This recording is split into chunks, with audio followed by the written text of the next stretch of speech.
پکڑنے والے لوگ جنت میں جائیں گے. واخذ کتابہ بشمالی، اور کچھ ایسے ہوں گے جو اپنے اعمال نامے کو پکڑے ہوں گے بائیں ہاتھ کے ساتھ. او من وراء ظہرہ، یا اس کے پیچھے سے اس کو یہ پکڑایا جائے گا. ظاہر فسوف یدعو ثبورا ویصلی سعیرا، جو ساری آیات آپ جانتے ہیں. کما قال سبحانہ وتعالی وکل انسان الزمناہ طائرہ فی عنقہ، اور ہر انسان کے ساتھ ہم نے لازم کر رکھا ہے طائرہ، اس کا عمل، فی عنقہ، اس کے گردن میں. طائر اصل میں اڑنے والی چیز کو کہتے ہیں جو اڑ کر آتا ہے، تو یہ مراد یہاں نصیب ہوتا ہے نا، نصیب بھی آدمی کا اڑ کر ہی آتا ہے، اس لیے عمل یہاں سے مراد ہوگا. تو اس کا جو عمل ہے اس کے ساتھ ہم نے لازم کر دیا. وَنُخْرِجُ لَهُ يَوْمَ الْقِيَامَةِ كِتَابًا يَلْقَاهُ مَنْشُورًا، اور ہم اس کے لیے قیامت کے دن وہ کتاب نکالیں گے، وہ اسے پائے گا اور وہ پھیلی ہوئی ہوگی، سامنے کھلی ہوئی ہوگی. اس کو کیا کہا جائے گا؟ اقرأ کتابک کفا بنفسک اليوم علیک حسیبا. اللہ اکبر کبیرہ. تو یہ صورتحال ہوگی، سب کے جو اعمال نامے ہیں وہ سب کچھ سامنے آ جائے گا. تو مالی هذا الكتاب لا يغادر صغیرة ولا کبیرة الا احصاها، اس وقت آدمی کہے گا کہ اس اعمال نامے کو کیا ہو گیا، اس نے کچھ بھی نہیں چھوڑا، چھوٹا بڑا سب کچھ اس کے اندر لکھا جا چکا ہے. اللہ اکبر کبیرہ. فمن يعمل مثقال ذرة خيرا يره ومن يعمل مثقال ذرة شرا يره، جس نے چھوٹا سا عمل، کچھ ذرہ برابر بھی نیکی کی ہوگی اسے دیکھ لے گا، جس نے ذرہ برابر گناہ کیا ہوگا وہ اس کو بھی دیکھ لے گا. اور یہ جو ذرہ ہے، اس ذرے کی بھی آپ پارٹیشن کرتے جائیں، 1 کروڑ حصوں میں اسے ایک ذرے کو بانٹ دیں، وہ جو کروڑواں حصہ ہوگا نا وہ بھی ذرہ ہوگا. اللہ اکبر کبیرہ. تو ذرہ برابر بھی جو عمل ہے اللہ تبارک و تعالیٰ نے وہ چھپا کر نہیں رکھا، سب کچھ اس کے اندر موجود ہوگا. اس کے بعد پھر حساب کتاب شروع ہوگا. وَيُحَاسِبُ اللَّهُ الْخَلْقَ، اور اللہ تبارک و تعالیٰ مخلوقات کا پھر کیا لے گا؟ حساب کتاب لے گا، حساب ہوگا. وَيَخْلُو بِعَبْدِهِ الْمُؤْمِنِ، اور وہ خلوت اختیار کرے گا اپنے مومن بندے کے ساتھ. فَيُقَرِّرُهُ بِذُنُوبِ، اسے اس کے گناہوں کا اقرار کروائے گا. کما وصف ذلك فی الکتاب والسنہ، جس طرح کے کتاب و سنت میں اس کا وصف بیان کیا گیا ہے. تو صحیح البخاری میں 2441 نمبر پر روایت موجود ہے. عبداللہ ابن عمر رضی اللہ عنہما کہتے ہیں اللہ تبارک و تعالی بندہ مومن کو اپنے قریب کرے گا اور اس پر پردہ ڈالے گا. وَيُحَاسِبُهُ فِيمَا بَيْنَهُ وَبَيْنَهُ وَيُقَرِّرُهُ بِذُنُوبِهِ فَيَقُولُ أَلَمْ تَفْعَلْ كَذَا يَوْمَ كَذَا أَلَمْ تَفْعَلْ كَذَا يَوْمَ كَذَا، حتى إذا قرره بذنوبه وأيقن أنه قد هلك قال له سترتها عليك في الدنيا وأنا أغفرها لك اليوم. تو اس کو اللہ تبارک و تعالیٰ اس کے گناہوں کا اقرار کروائے گا، فلاں گناہ کیا تھا، فلاں کیا تھا، فلاں فلاں دن میں فلاں گناہ کیا تھا. تو بندہ سمجھے گا کہ اب تو میں ہلاک ہو گیا. تو اللہ تبارک و تعالیٰ کہے گا جس طرح دنیا میں نے ستر پوشی کی تھی، آج بھی ستر پوشی کر رہا ہوں اور تمہیں معاف کر رہا ہوں. اللہ اکبر کبیرہ. اور صحیح مسلم میں 190 نمبر پر روایت موجود ہے، اللہ تبارک و تعالیٰ بندہ مومن کو لائے گا اور اللہ تعالیٰ کہے گا عارض علیہ صغار ذنوبہ وارفع عنہ کبارہا، اس کے جو چھوٹے گناہ ہیں وہ پیش کرو اور بڑے گناہ بھی پیش نہ کرو. تو وہ بندہ جب یہ سارا دیکھے گا تو کہے گا یہ تو چھوٹے چھوٹے گناہ ابھی پیش کیے جا رہے ہیں، جب بڑے گناہ پیش کیے جائیں گے تو کیا ہوگا؟ ڈر جائے گا اور کانپنا شروع کر دے گا، اس پہ لرزہ طاری ہو جائے گا. اللہ اکبر کبیرہ. پھر اللہ رب العزت اس کی معافی کا اعلان کرے گا. تو یہاں سے کیا معلوم ہوتا ہے کہ اللہ تبارک و تعالیٰ خلوت بھی کرے گا اور بندوں کو ان کے گناہوں کا اقرار بھی کروائے گا، پھر اپنی شان کے مطابق اللہ تبارک و تعالیٰ معافی بھی دے گا. تو گویا حساب کتاب جو ہے وہ ہوگا لوگوں کا. یہ اہل ایمان کا حساب ہے. حساب میں بھی آپ پھر جانتے ہیں کچھ لوگ ایسے ہیں، حساب کے حوالے سے ہی یہ مطلق بات ہے، کچھ لوگ ایسے ہیں جن کا حساب فسوف یحاسب حسابا یسیرا، جی آسان حساب ہوگا. تو کچھ تو ایسے ہیں بلکہ اول درجہ جن کو بغیر حساب کے جنت میں داخل کیا جائے گا. اللہم اجعلنا منہم. کچھ لوگ ایسے ہیں جن کا حساب ہوگا لیکن آسان حساب ہوگا، فسوف یحاسب حسابا یسیرا وینقلب الی اہلہ مسرورا. جی تو آسان حساب، یہ بھی نعمت ہوگی. لیکن من نوقش عذب، جس کے ساتھ مناقشہ ہوگا نا کہ یہ کیوں کیا تھا اور یہ کیوں نہیں کیا تھا، اسے پھر عذاب دیا جائے گا. اللہ اکبر کبیرہ. تو آسان حساب جو ہے نا، جس طرح ہمارے ہاں آپ بچے کو بھیجتے ہیں کہ یہ بیٹا فلاں فلاں فلاں چیز لے کر آؤ، تو بعد میں آپ اس کا حساب کرتے ہیں، اچھا فلاں چیز کتنے کی آئی، ہاں 200 روپے کی آئی، فلاں کتنے کی تھی، 300 کی، فلاں کتنے کی تھی، چلو بھی جا کے بیٹھو ٹھیک ہے، آپ کا شکریہ، آپ چیزیں باہر سے لے کے آئے، آسان حساب ہو گئے۔ ایک کیا ہوتا ہے کہ نہیں نہیں تم کہہ رہے ہو کہ یہ چیز جو ہے نا 10 روپے کی آئی، جبکہ میں اس وقت گیا تھا، اس وقت تو مجھے 6 روپے کی ملی تھی، جی میں بھی کل اسے ریٹ پوچھ کے آیا ہوں۔ یہ ہوتا ہے مناقشہ۔ تو کفار جو ہے، اما الکفار فلا یحاسبون محاسبۃ من توزن حسنات، تو ان کا محاسبہ ویسے نہیں ہوگا جیسا ان لوگوں کا محاسبہ ہوگا جن کی نیکیوں کا وزن کیا جائے گا۔ ایسا کیوں ہوگا؟ حسنات و سیئات فانہم لا حسنات لهم، کیونکہ ان کی نیکیاں تو ہوں گی نہیں۔ بھائی جن کی نیکیاں اور بدیاں ہیں حساب تو ان کا ہوگا، جن کی نیکیاں ہیں ہی نہیں ان کا حساب بھی نہیں ہوگا۔ ولیکن تعد اعمالهم، ہاں ایسا ہوگا کہ ان کے اعمال کو گنا جائے گا، وتحصا اور شمار کیا جائے گا، فیوقفون علیہا، تو پھر گناہوں سے ان کی واقفیت کروائی جائے گی کہ فلانا فلانا گناہ جانتے ہو، ویقررون بہا، اور ان کو اقرار کروایا جائے گا ان کا، ویجزون بہا، اور ان کا بدلہ دیا جائے گا۔ فاعترفوا بذنبهم فسحقا لاصحاب السعیر، گناہوں کا اعتراف کریں گے یہ، اللہ اکبر کبیرہ۔ اس کے آگے ہے حوض کا بیان۔ تو حوض جو ہے یہ یاد رکھیں، امام ابن القیم رحمہ اللہ نے کہا ہے 40 صحابہ کرام سے مجھے یہ حدیث پہنچی ہیں حوض کے متعلق، اور میں نے دیکھا اکثر کی سند صحیح تھی۔ تو نبی علیہ السلام کے علاوہ بقیہ بھی آتا ہے کہ ان لکل نبی حوضا، ہر نبی کا حوض لگا ہوگا، لیکن وہ روایت صحیح نہیں ہے۔ حوض کا مطلب کیا ہوتا ہے؟ پانی سے بھری ہوئی جگہ، تو یہ نبی مکرم صلی اللہ علیہ وسلم کے لیے جو ہے ہوگا۔ وفی عرصۃ القیامہ، اور قیامت کا جو وہ چٹگل میدان ہوگا اس میں کیا ہوگا؟ الحوض، حوض ہوگا، المورود، جو آ، اس پہ وارد ہوں گے لوگ، جس پر آیا جائے گا، جس پہ وارد ہوا جائے گا، علی محمد صلی اللہ علیہ وسلم، محمد رسول اللہ صلی اللہ علیہ وسلم کے پاس، تو محمد رسول اللہ صلی اللہ علیہ وسلم کا یہ حوض ہوگا، لوگ یہاں پہ وارد ہوں گے، یہاں پہ آئیں گے۔ اللہ اکبر، ماؤہ، اس کا پانی کیسا ہوگا؟ اشد بیاضا، زیادہ سفید ہوگا، من اللبن، دودھ سے بھی، وہ احلا من العسل، اور شہد سے زیادہ میٹھا ہوگا۔ آنیتہ، اس کے برتن کیسے کتنے ہوں گے؟ عدد نجوم السما، آسمان کے ستاروں کی تعداد کے برابر، تو جس طرح آسمان کے ستارے آپ گن نہیں سکتے، اس طرح اس کے بہت زیادہ برتن ہوں گے۔ طولہ، اس کی لمبائی کتنی ہوگی؟ شہر، ایک مہینہ، وعرضہ، اور اس کی چوڑائی شہر، ایک مہینہ، ایک مہینہ کوئی جاتا رہے، ایک مہینہ یعنی لمبائی میں اور ایک چوڑائی میں، اتنا بڑا یہ حوض ہوگا۔ صفت کیا ہے؟ من شرب منہ شربا، جس نے اس سے ایک گھونٹ پیا، لم یظمأ بعدها ابدا، وہ اس کے بعد کبھی پیاسا نہیں ہوگا۔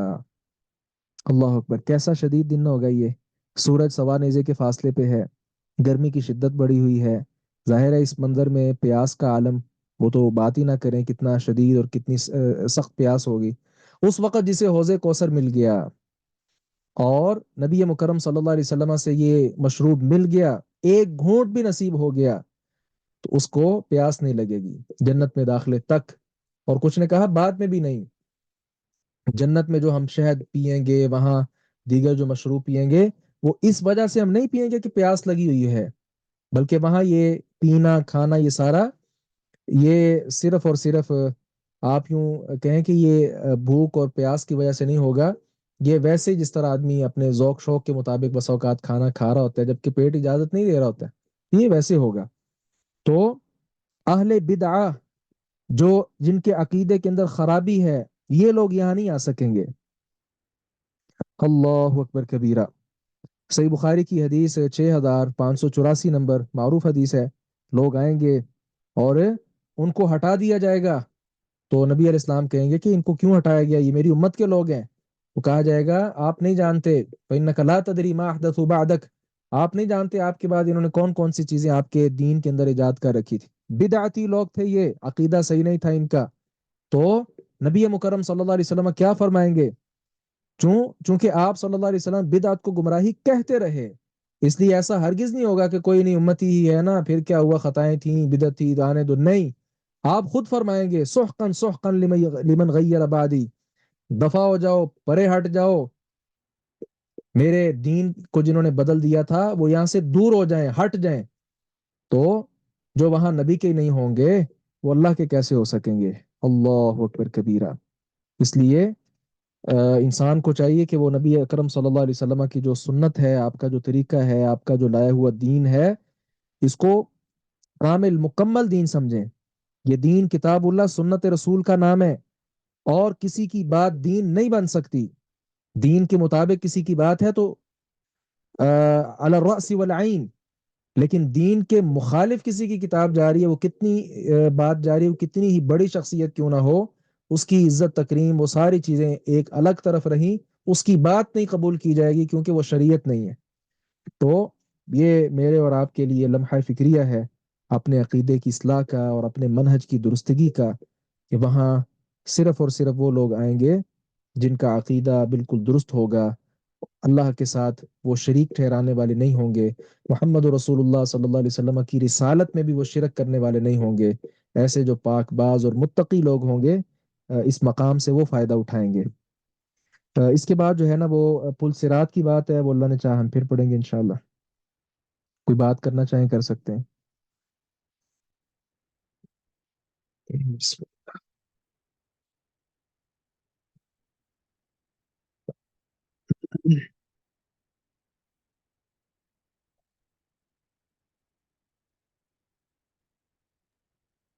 السلام علیکم ورحمۃ اللہ وبرکاتہ۔ جی وعلیکم السلام۔ تو سر، جو گناہ کی معافی مانگ لی گئی ہے اور دوبارہ وہ نہیں کیے گئے، تو وہ اوبیسلی اس میں نہیں ہوں گے آپ کے میزان میں۔ ہاں ہاں، یہ آپ نے اچھا سوال کیا۔ اس میں ایک چیز میں بتانا چاہ رہا تھا، وہ میں بھول گیا، اللہ آپ کو جزائے خیر دے۔ یہ جو قرآن پاک کی آیت ہے نا، الا من تاب وآمن وعمل عملا صالحا فاولئک یبدل اللہ سیئاتہم حسنات وکان اللہ غفورا رحیما، اس آیت کو مد نظر رکھے تو تین باتیں سمجھ آتی ہیں۔ نمبر ایک توبہ، نمبر دو سچا عقیدہ، نمبر تین عمل صالح۔ میں دوبارہ دہراتا ہوں، توبہ، سچا عقیدہ اور عمل صالح۔ یہ تین چیزیں جن لوگوں کے اندر پائی جائیں گی نا، یہ جو میں نے بتایا تھا نا کہ اللہ تبارک و تعالی بندے کو قریب کرے گا، اس کو گناہ گنوائے گا، جی پھر اس کو معاف کرے گا۔ یا اس سے پہلے میں نے بتایا کہ جو اعمال ہیں اللہ تعالیٰ خود سے ہی ان کا وزن بھی بڑھا دے گا، ان کی تعداد بھی بڑھا دے گا۔ یہ کب ہوگا؟ جب یہ تین چیزیں پائی جائیں گی، تو پھر اللہ تبارک و تعالیٰ اس کے ساتھ ساتھ گناہوں کو بھی نیکیاں بنا دے گا۔ بہت بڑا کوئی گناہ کیا تو اللہ تعالیٰ اس کو بہت بڑی نیکی بنا دے گا اگر یہ تین چیزیں پائی گئی تو۔ تیسری بار دہراتا ہوں، توبہ، سچا عقیدہ اور عمل صالح، یہ ساری چیزیں بڑی ضروری ہیں اور یہ لازم ملزوم ہے۔ یہ ہوں گی تو اللہ تبارک و تعالیٰ کی طرف سے جو رحمت ہے اس سے فائدہ اٹھایا جا سکے گا۔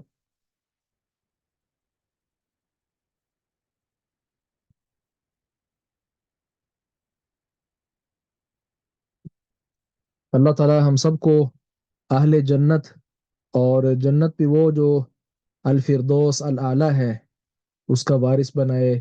ہمارے جتنے متعلقین ہیں، ہمارے وہ اعزاء اقارب ہیں، جو جو ہمارے ساتھ تعلق رکھنے والے لوگ ہیں اہل توحید، اللہ تعالیٰ ان کو بھی اس جنت الفردوس کا وارث بنائے۔ اور جس مبارک جماعت نے بغیر حساب کے جنت میں جانا ہے، اللہ تعالیٰ اس جماعت میں بھی ہمیں شامل فرما لے۔ سبحانک اللہم و بحمدک اشہد ان لا الہ الا انت استغفرک و اتوب الیک۔